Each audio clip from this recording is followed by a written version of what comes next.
None of it would have happened if Spider Barnes hadn't tied one on at Eddie's 2 nights before the Aurora was due to set sail. Spider was regarded as the finest waterborne chef in the entire Caribbean. Irascible, but altogether irreplaceable. A mad genius in a starched white jacket and apron. Spider, you see, was classically trained. Spider had done a stint in Paris. Spider had done London. Spider had done New York, San Francisco, and an unhappy layover in Miami before leaving the restaurant biz for good and taking to the freedom of the sea.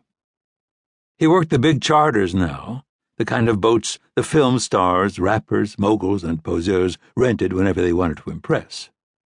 And when Spider wasn't behind his stove, he was invariably propped atop one of the better bar stools on dry land.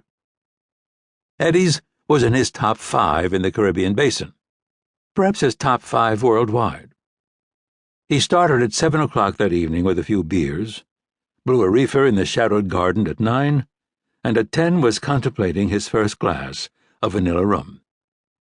All seemed right with the world. Spider Barnes was buzzed and in paradise.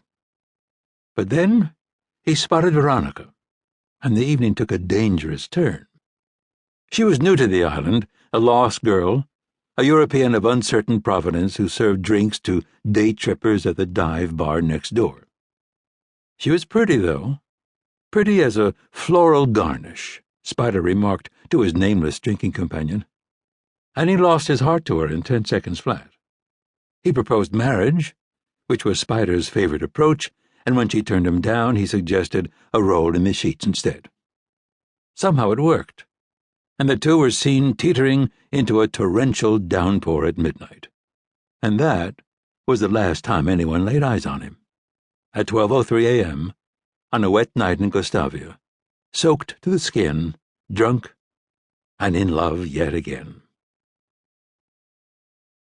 The captain of the Aurora, a 154-foot luxury motor yacht based out of Nassau, was a man called Ogilvy, Reginald Ogilvy, ex-Royal Navy, a benevolent dictator who slept with a copy of the rulebook on his bedside table, along with his grandfather's King James Bible. He had never cared for Spider Barnes, never less so than at 9 the next morning when Spider failed to appear at the regular meeting of the crew and cabin staff. It was no ordinary meeting, for the Aurora was being made ready for a very important guest. Only Ogilvy knew her identity. He also knew that her party would include a team of security men, and that she was demanding, to say the least, which explained why he was alarmed by the absence of his renowned chef. Ogilvy informed the Gustavia harbourmaster of the situation, and the harbourmaster duly informed the local gendarmerie. A pair of officers knocked on the door of Veronica's little hillside cottage, but there was no sign of her either. Next they undertook a search of the various spots on the island where the drunken and broken-hearted typically washed ashore after a night of debauchery.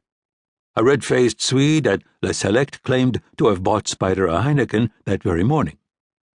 Someone else said he saw him stalking the beach at Colombier, and there was a report, never confirmed, of an inconsolable creature baying at the moon in the wilds of Toigny.